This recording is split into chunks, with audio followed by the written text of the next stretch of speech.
श्री राम ज्योतिष India YouTube channel में सभी ज्योतिष प्रेमियों का स्वागत है। आज की कक्षा का विषय प्रसंग है चंद्रमा का गोचर फल, एक विशेष दृष्टि यानी एक विशेष विचार। क्योंकि ज्योतिष में देश काल परिस्थिति और पात्र का विशेष विचार किया जाता है। देश काल पात्र का विचार करते हुए ही किसी जन्म पत्रिका के आधार पर ग्रह का फलादेश किया जाता है। बाल्यावस्था में किसी ग्रह का फल जातक के लिए अलग होगा, युवावस्था में उसी ग्रह का फल जातक के लिए अलग होगा और वृद्धावस्था में उसका फल कुछ अलग होगा। कुछ फल सामान्य होते हैं जो हर अवस्था में जातक को प्राप्त होते हैं, जिनमें रोग हो सकता है, शोक हो सकता है, धन आदि का प्रभाव हो सकता है, सुख या दुख का अनुभव हो सकता है।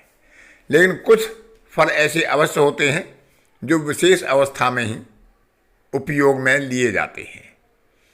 तो देश काल और पात्र का विचार करते हुए किसी भी ग्रह के गोचर का दशा अंतरदशा के फल का विचार किया जाता है।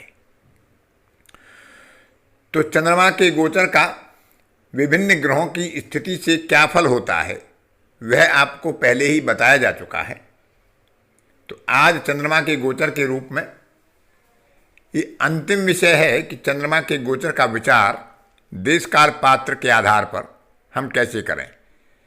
चंद्रमा का विशेष फल किसी भी ग्रह के दृष्टि संबंध बनाते हुए, केंद्रीय त्रिकोण त्रिएकादश संबंध बनाते हुए, जब उस ग्रह के अंशों से 2 अंश आगे और 2 अंश पीछे होता है तभी उसका प्रभाव कहीं ज़्यादा होता है।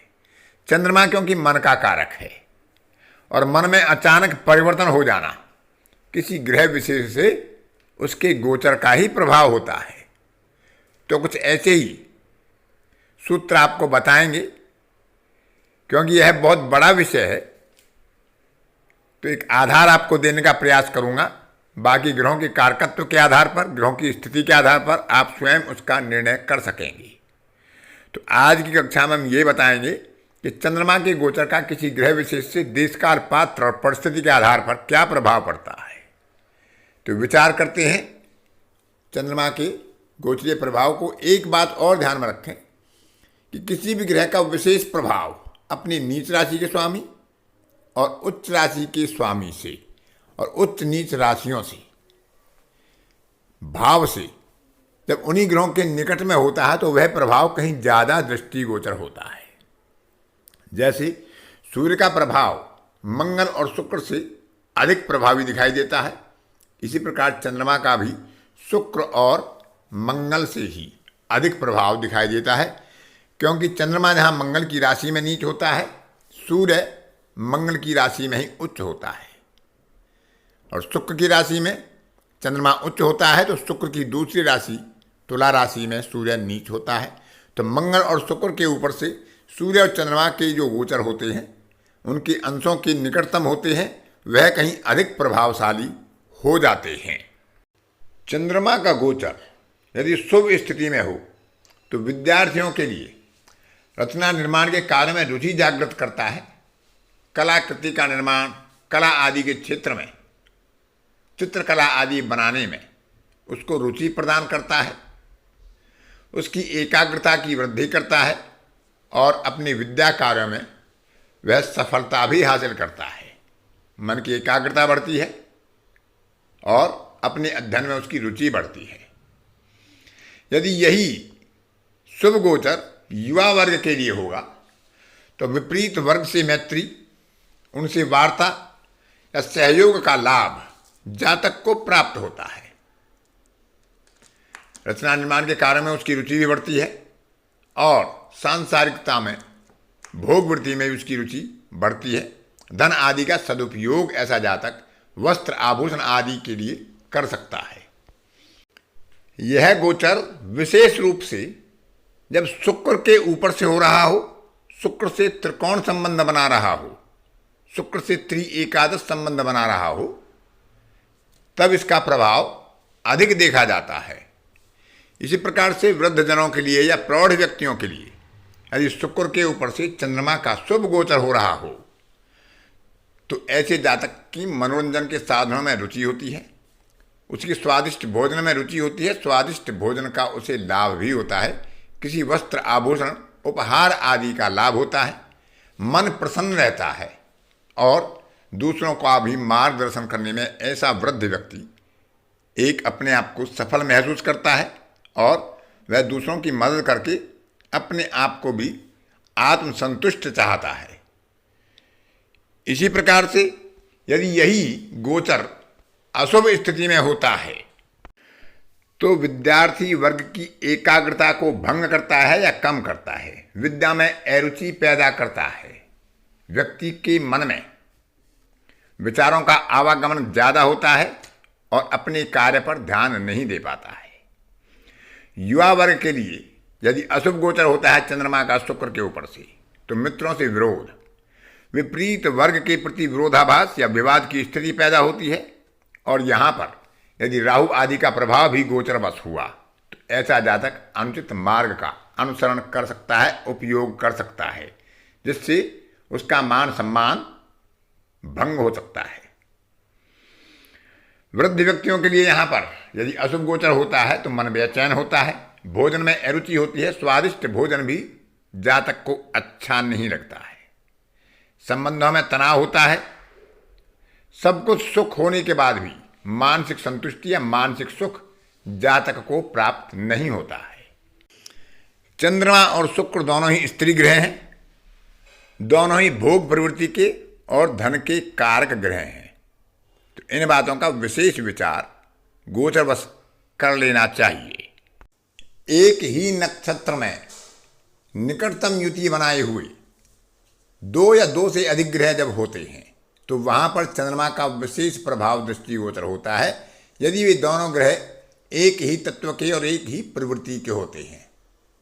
यदि अलग अलग प्रकृति के होते हैं तब कुछ स्थिति अलग होती है, ग्रह के बराबर पर निर्धारित करता है कि जिस ग्रह का प्रभाव ज़्यादा होगा, जो बलवान ज़्यादा होगा, उसका विचार ज़्यादा प्रभावी होगा। तो एक ही नक्षत्र में जब अधिक ग्रह होते हैं तो चंद्रमा का गोचर उनसे त्रिकोण में, उनसे केंद्र में एक विशिष्ट फल देने वाला हो जाता है। त्रिकोण में गोचर होने पर अशुभ फल नहीं होता है, लेकिन चतुर्थ दशम लग्न और दशम भाव से जब गोचर होगा यानी केंद्रीय प्रभाव का गोचर होगा तो वह स्थिति को प्रतिकूल भी बना देता है।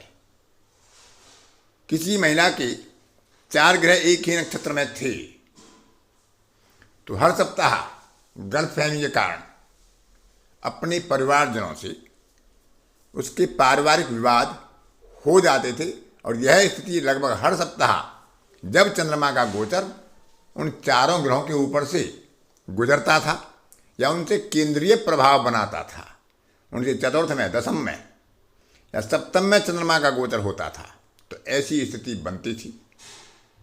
क्योंकि चारों ग्रह एक ही नक्षत्र में थे, चरण भेद अवश्य था, तो चारों ग्रहों के ऊपर से चंद्रमा का गोचर अच्छा नहीं माना जाता। जब 4 या 5 ग्रह हों तो वहाँ से चंद्रमा का गोचर बहुत अच्छे संकेत नहीं देता। इसी प्रकार से एक युवा विद्यार्थी का सिंह लग्न में जन्म होता है, चतुर्थ भाव में नीच राशि में चंद्रमा व्ययीश होकर राहु के साथ बैठता है जो विद्या का भाव है, माता का भाव है, और पंचम भाव में धनु राशि में केतु के नक्षत्र में सूर्य और मंगल का योग होता है। जातक का चतुर्दशी का जन्म है और आप सभी जानते हैं कि जब चतुर्दशी का जन्म होता है तो द्विस्वभाव राशियाँ, चारों राशियाँ धनु, मीन, मिथुन और कन्या शून्य राशियाँ बन जाती हैं। वहाँ पर केतु अग्नि तत्व का नक्षत्र है और उसमें अग्नि तत्व राशि धनु में 2 अग्नि तत्व ग्रह सूर्य और मंगल एक साथ बैठते हैं और चंद्रमा क्योंकि यहाँ पर पीड़ित है, राहु केतु की अक्ष पर है, ग्रहण योग बनाता हुआ है, क्षीण भी है, चतुर्दशी का चंद्रमा है, अस्त होने की अवस्था में है, अस्त होने की गति में है। तो जब जब चंद्रमा का गोचर सूर्य और मंगल के ऊपर से होता था यह जातक बहुत ही हिंसक हो जाता, माता पिता के प्रति दुर्भाव, और कटु शब्दों का प्रयोग करना इसकी आदत बन चुकी थी। विद्या में रुचि नहीं थी। पिता के प्रति इसका दृष्टिकोण कहीं अधिक विरोधाभासी था। हर सप्ताह पिता से विवाद होता था। कभी कभी गोचरवश यदि किसी पाप ग्रह की 6 या 8वें की प्रत्यंतर आदि आ गई तो खेल कूद आदि में चोट लग जाना, यह भी इसके लिए एक स्वाभाविक स्थिति बन गई थी। तो शिक्षा में अरुचि, खेल कूद में चोट आदि से पीड़ा, माता पिता से विवाद, और विशेषकर तब जब सूर्य और मंगल के ऊपर से चंद्रमा का गोचर होता था, या उससे चतुर्थ या उससे दशम या उससे सप्तम में गोचर होता था, तब ये स्थिति कहीं ज़्यादा भयावह होती थी। हालांकि इनमें ग्रहण दोष का उपाय करने के बाद काफ़ी हद तक वह दोष उनका दूर हो गया था। तो इस प्रकार से हम चंद्रमा के गोचर का अन्य ग्रहों से देश काल पात्र के आधार पर विचार कर सकते हैं कि वह शुभ है या अशुभ है और क्या फल प्रदान करने वाला है। तो आज की कक्षा में इतना ही। अन्य किसी कक्षा में फिर किसी नए विषय के साथ आपसे मुलाकात होगी। तब तक के लिए अपनी वाणी को विराम देता हूँ। धन्यवाद।